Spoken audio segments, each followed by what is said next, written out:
नमस्कार व्यूअर्स। जैसा कि मेरा टॉपिक है, जो आज का डिस्कशन है, वो है जो अमेरिका और ईरान के बीच में जो वार हुआ है, जो इनफैक्ट कॉन्फ्लिक्ट हुआ है, जो 1 महीने तक चला, उससे हमारी इकोनॉमी में, भारत की इकोनॉमी में क्या असर पड़ा है, इसके बारे में हम लोग डिस्कशन करेंगे। और इसके रिपरक्यूशंस, जो इसके इफेक्ट होंगे, वो आपको से डिस्कशन करेंगे और बताएंगे। आपके कमेंट्स की भी वेट करेंगे और सारी चर्चाएं करेंगे जो फाइनेंस से रिलेटेड है, कैसे ये भारत को अफेक्ट कर रहा है। आप जानते ही हैं, हमारे देश में चुनाव चल रहे हैं। अभी 3 राज्यों में चुनाव हुए हैं। एक उसमें कल ही मैंने आपको एक वीडियो डाला था जिसमें पुडुचेरी, केरला और जो तीसरा असम में आपका चुनाव हुआ था। एक यूनियन टेरिटरी थी और बाकी स्टेट्स थे, तो इनमें चुनाव हुए और कहीं ना कहीं गवर्नमेंट इसमें बिजी है।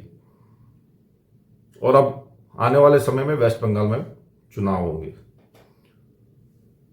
तो सबसे महत्वपूर्ण बात जो है वो ये है कि हमारी इकोनॉमी को किस तरह से ग्रसित कर रहा है। अब इसमें क्या है कि ये दिखावा तो ये हो रहा है कि चाइना और अमेरिका के बीच का युद्ध है, पर अफेक्टेड हम हो रहे हैं। और हमारी वही स्टेज है कि हम लोग एक 12th क्लास के स्टूडेंट हैं, हमारी प्रिपरेशन पूरी है, हम लोग टॉप कर सकते हैं, बट हमारे प्रिपरेशन में कहीं ना कहीं रोड़ा अटका रहे हैं ये लोग। तो हम लोग बहुत नजदीक है अपनी इकोनॉमिक प्रोग्रेस में और फाइनेंशियल प्रोग्रेस में, पर कहीं ना कहीं ये जो ईरान वर्सेस अमेरिकन वार आया, जिसमें इसराइल भी एक पार्टी है, उससे उससे हमारे फाइनेंशियल जो टारगेट्स हैं, फाइनेंशियल जो हमारे जो गोल्स हैं, वो कहीं ना कहीं अफेक्ट हो रहे हैं। आप जानते ही 1 महीने के वार ने हमको जीडीपी में कम से कम आधी परसेंटेज हमारे को तोड़ दिया है। बैरल के जो अभी क्रूड ऑयल है, जो 15% ऑलरेडी भर चुका है। हॉर्मुज की जो खाड़ी है, हॉर्मुज स्ट्रेट जो है, उसको रोक दिया गया है। अभी भी उसमें कंट्रोल्ड रवैया चल रहा है। और दूसरी बात यह कि फिस्कल डेफिसिट हमारा इफेक्ट होने वाला है। फिस्कल डेफिसिट आप जानते ही हो, एक्सपोर्ट माइनस इंपोर्ट, इसका जो डिफरेंस है बेसिकली, वो हमारा कितना अफेक्टेड होगा ये आप जानते हैं। और उसी पे हमारे सारी वो बेस्ड है। तो फिस्कल डेफिसिट अगर हमारा बिगड़ा तो फाइनेंशियल स्थिति अपने आप ही बिगड़ेगी। भारत ने किसी तरफ भी न्यूट्रल रहा, भारत का रुझान भी न्यूट्रल रहा। अब ये पता नहीं अच्छा है या खराब है, आने वाले समय में पता लगेगा, क्योंकि ईरान भी कहीं ना कहीं नाराज है।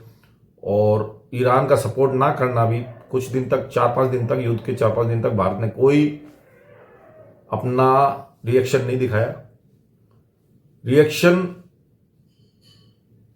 ना दिखाने का कारण भी ये था क्योंकि इस तरफ हमारे ट्रेड रिलेशंस अमेरिका और इजराइल से, जो एक बड़ी पार्टी है, बड़ी मुश्किल से हम लोग जो उनके ट्रेड के जो वो लगाता है, टैरिफ से लगाता है पाकिस्तान, उससे बड़ी मुश्किल से बच के बाहर आए। बहुत हायर टैरिफ्स थे। दूसरी तरफ ईरान है, जिसमें हमारे चबार पोर्ट पे हमने कितना बड़ा इन्वेस्टमेंट कर रखा है। और उस इन्वेस्टमेंट में अगर अगर थोड़ा सा भी अगर हम ईरान का सपोर्ट नहीं करेंगे तो हमारा नुकसान ही होगा। तो ये दोनों पार्टीज हमारी एक तरह से अलाइज ही हैं और हम लोग कुछ नहीं कर पाए। 4-5 दिन तक तो भारत इनफैक्ट बोला ही नहीं, जो बड़ा अजीब सा लगा, ईरान को भी लगा होगा। फिर 4-5 दिन बाद एक स्टेप लिया गया, उनसे बात करी गई और फिर ये बोला गया, जो एक जनरलाइज्ड एक स्टेटमेंट होता है कि भाई डिस्कशन से ही रिजॉल्व होगा सारा मैटर, जो जनरली डायलॉग से ही होता है। ये जनरली एक बोला जाता है जब भी हम लोग किसी मुद्दे पे ज्यादा बोलना नहीं चाहते, तो यही बोला जाता है और यही बोला उन्होंने। तो यहां तक बातें ठीक थी,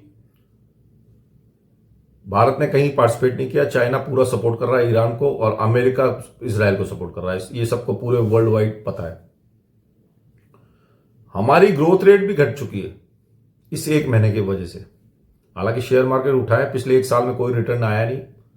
किसी टाइम में पिछले मार्च से लेके अप्रैल, मई, जून के आसपास शेयर मार्केट काफी ऊंचा हो गया था। 25-26 हजार निफ्टी था, जो गिर के 23,300 तक लास्ट गया और आज जाके कहीं 24,000 के करीब पहुंचा है। तो शेयर मार्केट भी अफेक्टेड है, प्रोडक्शन भी हमारा रुका पड़ा है। हम लोग इतना ज़्यादा एनर्जी के लिए इन मिडिल ईस्ट पे डिपेंडेंट है, जो आप पूछिए मत। इतना चाइना और अमेरिका डिपेंडेंट नहीं है, इसीलिए वो महाशक्ति है। थोड़ा सा वार हुआ और हमारी एलपीजी की लाइनें लगने लग गई, और फिर पेट्रोलियम की भी हालत खराब है, और सब चीज़ों की हमारी इन्फ्लेशन बढ़ने जा रहा है। हालांकि अमेरिका में भी इन्फ्लेशन ऑलमोस्ट 4% हो चुका है, जो पहले 2-2.5% हुआ करता था। तो अफेक्टेड तो वो लोग भी हुए हैं, पर कहीं ना कहीं उनके कम असर पड़ा है, क्योंकि वो अमीर कंट्रीज हैं, अमीर देश हैं। हम लोग अभी भी डेवलप कंट्री नहीं है, डेवलपिंग कंट्री ही है। और हमारी जो जनता है वो छोटे से इफेक्ट को भी नहीं झेल पाती। ऑलरेडी आप जानते हैं कि 80 करोड़ लोग जो पीडीएस सिस्टम है, जो सप्लाई है, गवर्नमेंट की सप्लाईज आती हैं, उसके मार्फत ही अपना घर का खर्चा चला पाती हैं, और उसी के माध्यम से राशन वगैरह लेती है, और उससे अपना खर्चा उनका चलता है। तो आप जानते हैं ग्रोथ रेट, तो मैं जीडीपी की बात नहीं कर रहा, ग्रोथ रेट जो है वो 7.9 के करीब आसपास बोला था मैंने सुबह, 7.6 इनफैक्ट सुबह मॉर्निंग में बोला था। तो ये कम ही है, जीडीपी ऑलरेडी 6 से कम है। अब देखते हैं आगे क्या होता है। प्रोडक्शन हमारा ठप पड़ा है, कहीं ना कहीं एलपीजी मिल नहीं रही है, तो स्थिति तो बहुत विकट है। और इस स्थिति को सुलटाने के लिए भारत को कुछ ना कुछ करना पड़ेगा। ऐसे चुप बैठ के कुछ काम चलने वाला नहीं है। इससे लॉन्ग टर्म में बहुत ज्यादा नुकसान होने वाला है, अगर भारत ने ध्यान नहीं दिया या गवर्नमेंट ने ध्यान नहीं दिया। हालांकि गवर्नमेंट सारा का सारा दारोमदार सारा उन्होंने इलेक्शंस पे डाला हुआ है। इजराइल से हम दोस्ती तो रख सकते हैं, पर एक लिमिटेड हद तक। ईरान इस टाइम बहुत स्ट्रांग होकर उभरा है, एक ताकतवर देश बन के उभरा है, उसकी पब्लिक उसको सपोर्ट कर रही है, और हम कहीं ना कहीं सपोर्ट ना करेंगे। हालांकि हमने एक स्टेटमेंट दिया है, जो जॉर्डन में जो हिजबुल्लाह पे कल या परसों इजराइल ने बहुत सारे बम बरसाए, ऑलमोस्ट 50 उनके फाइटर्स वहां गए और बम डाल के आए, और 250 बच्चे और लेडीज वगैरह सारे जो पब्लिक थी वो मारी गई। उसके लिए हमने कंडोलेंस मैसेज भी बोला, और ये भी कहा कि ये हमें बहुत चिंता करता है। तो ये सही स्टेटमेंट था, नपातुला स्टेटमेंट था हमारी फॉरेन मिनिस्ट्री की तरफ से और हमारी गवर्नमेंट की तरफ से। तो हमें कहीं ना कहीं इन्वॉल्व होना पड़ेगा, कुछ हद तक इन्वॉल्व होना पड़ेगा, वरना अगर हम साइड बैठे रहेंगे तो हमारी इज्जत बढ़ने वाली नहीं है। इस साल मैं देख रहा हूं कि कहीं ना कहीं भारत की जो स्थिति है, जो विश्व में जो पहले बोला जाता था, मोदी जी एकदम मोटिवेटेड से लगते हैं, अब मोदी जी कहीं ना कहीं ठंडे से लग रहे हैं।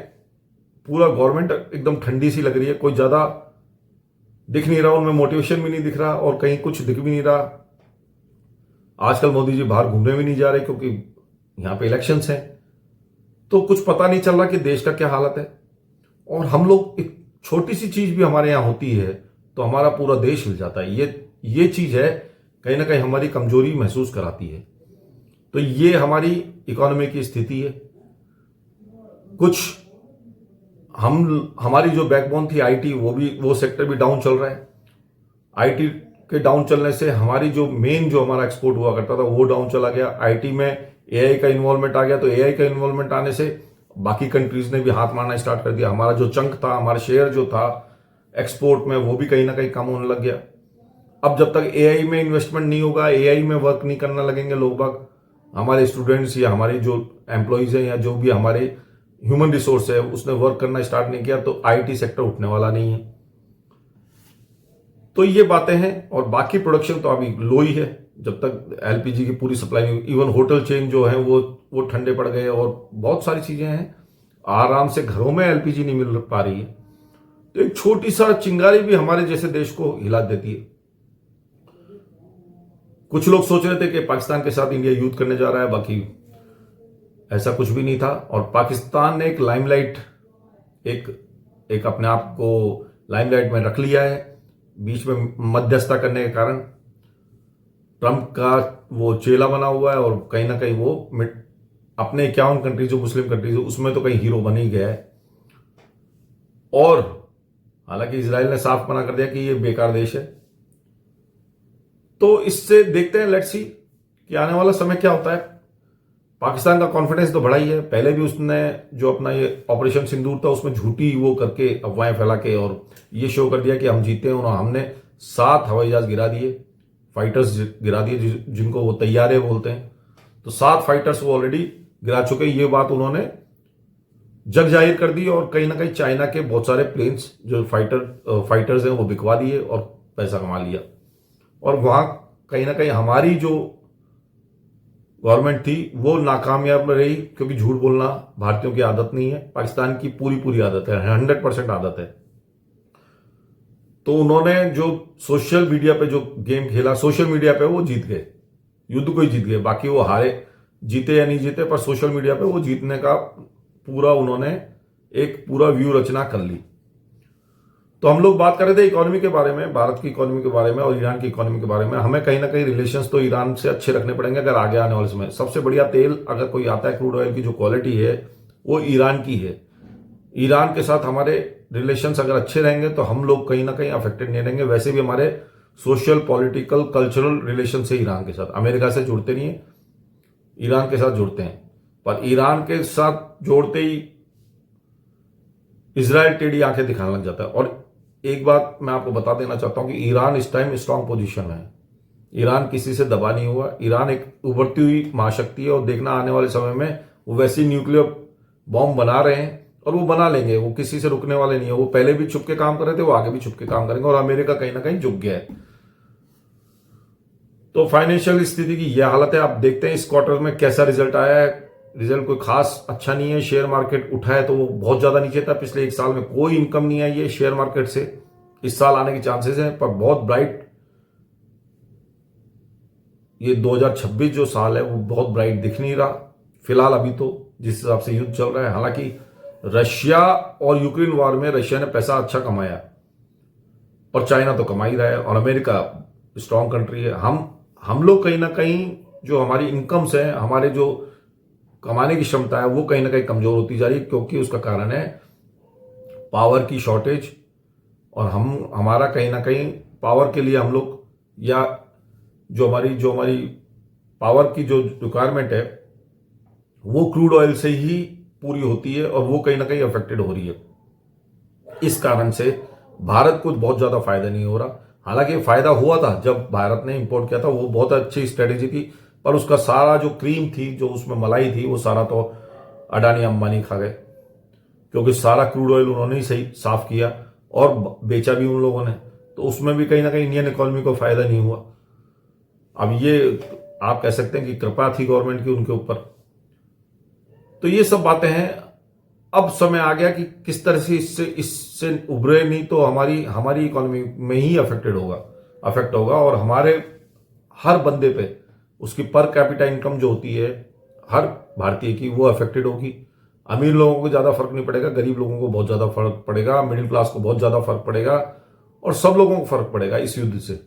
तो इससे भारत को जल्दी से जल्दी उभरना चाहिए, कुछ ना कुछ करते रहना चाहिए, डिप्लोमेसी करते रहना चाहिए। जो मैं देख रहा हूं कि कोई बहुत ज्यादा एक्शन हो ही नहीं रहा, गवर्नमेंट कोई एक्शन नहीं ले रही है। उसका कारण पता नहीं है। स्ट्रेटेजी होगी भाई शांत रहो, बट ये कहीं ना कहीं रिलेशन हमारे इजराइल से भी खराब करेंगे और ईरान से भी खराब करेंगे। अमेरिका तो एक अपने आप में बेईमान कंट्री है, बेईमान देश है, और करप्ट एक तरह से कभी भी वो यू टर्न ले लेता है। किसी तरह की उसकी नाटो की तरफ ही लॉयल्टी नहीं है, तो हमारी तरफ कहां होगी। तो ये सब बातें हैं। अगर हमारी गवर्नमेंट को इसमें ध्यान देना चाहिए।